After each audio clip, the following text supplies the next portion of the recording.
Hippolyte Léon Denisard Rivail. E desculpa meu francês, mas esse é o nome do culpado de tudo. Mais conhecido como Allan Kardec, ele foi o grande codificador do espiritismo, da doutrina espírita. Foi pedagogo, professor e, além de tudo isso, um grande curioso. Ele teve a capacidade de fazer o que poucos fizeram na sua época. Ao presenciar as reuniões das fantásticas mesas voadoras, das mesas girantes e outras tantas de fenômenos sobrenaturais, fantásticos ou tidos como fora desse mundo, ele foi o cara que olhou para tudo isso e pensou: peraí, ninguém vai me fazer de trouxa, não. Vamos dar uma olhada mais de perto em tudo isso.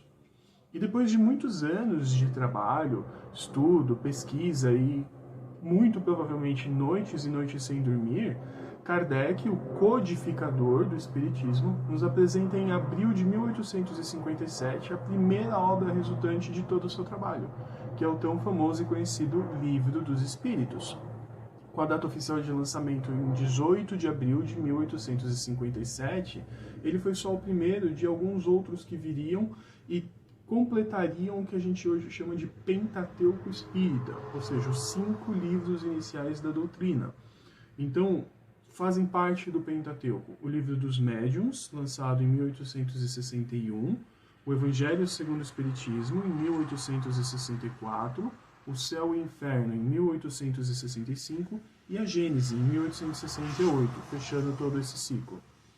Kardec ele define o Espiritismo como ciência que trata da natureza, da origem e da destinação dos espíritos, assim como a sua relação com o mundo corporal. Ou seja, isso nada mais é do que o estudo de onde vem, o que somos e para onde vamos em relação ao nosso mundo espiritual, em relação à nossa natureza espiritual e o como esse mundo espiritual interage com o mundo dos encarnados, onde estamos agora, perfeito? Então, analisando um pouquinho mais a fundo o Espiritismo, é possível entender 3 grandes pilares que sustentam toda a doutrina. É o pilar da ciência, da religião e da filosofia. Vamos dar uma olhada em cada um deles. A parte filosófica ligada à doutrina, ela pode ser expressada através de conceitualização de aspectos que até antes eram inexistentes ou pouco explorados por outras doutrinas. Temas como, por exemplo, reencarnação, lei de causa e efeito, o karma, o livre-arbítrio, pluralidade dos mundos. Alguns desses já até existiam antes do Espiritismo, mas foi com Kardec que eles ganharam uma roupagem mais nova, eles tiveram uma abordagem mais complexa, lógica e até mesmo mais viva. Então ele não se pautou unicamente em falar isso funciona dessa forma e você tem que aceitar. Muito pelo contrário, ele coloca isso pode funcionar dessa e dessa forma, vamos entender junto de uma maneira racional qual é o melhor caminho a se seguir. Então nós vemos uma filosofia aqui dentro da doutrina voltada para a evolução espiritual, ponto. Então ela trata de ideias como justiça, bondade divina, entre outros que mostram o quanto a gente precisa se mudar, o quanto a gente precisa se reformar para caminhar dentro dessa doutrina, dentro dessa filosofia de evolução. E aqui é essencial a vivência e o estudo da doutrina como parte de um fator super importante para a gente conseguir entender essa filosofia, conseguir explorar essa filosofia. Todo espírita sabe que é muito mais importante a forma como ele age perante ao mundo do que qualquer outra coisa.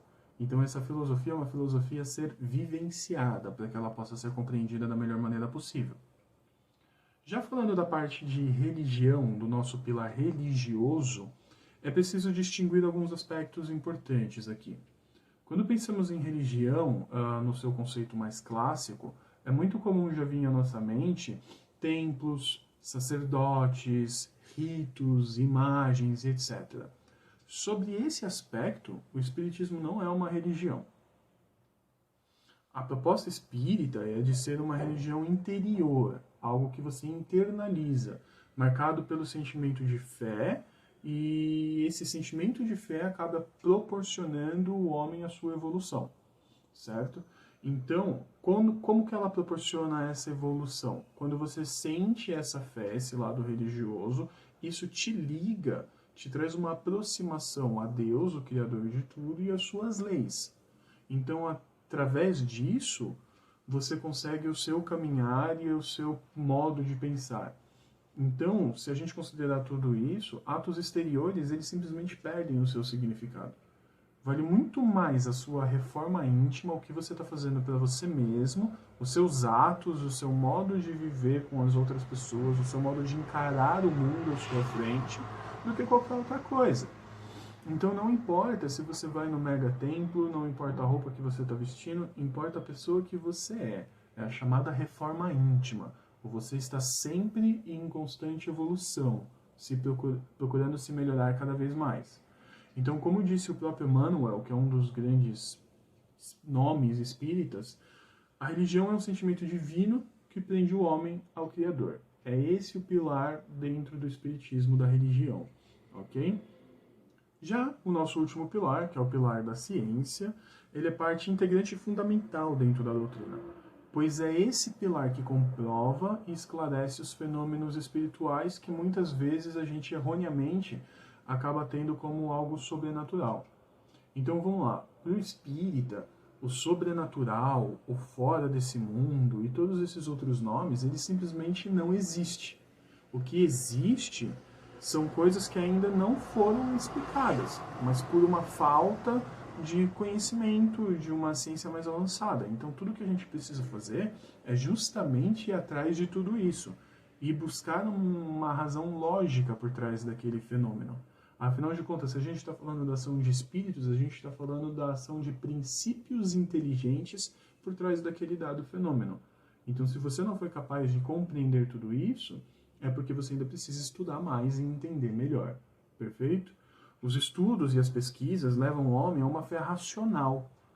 E assim, de maneira alguma, você pode entender que o espiritismo vá contra a ciência. Muito pelo contrário, o espiritismo se posta a favor da ciência e se debruça sobre ela para que possa explicar de uma maneira racional tudo o que acontece dentro da sua doutrina. Então, segundo Kardec, para crer não basta ver, é preciso compreender, certo? E o espírito esclarecido, ele entende que aquele entusiasmo, aquela coisa do fantástico, ele cega.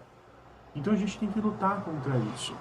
A gente precisa observar todos esses fenômenos, todas as coisas que acontecem nessa comunicação entre mundo material e mundo espiritual de maneira fria e de maneira calma.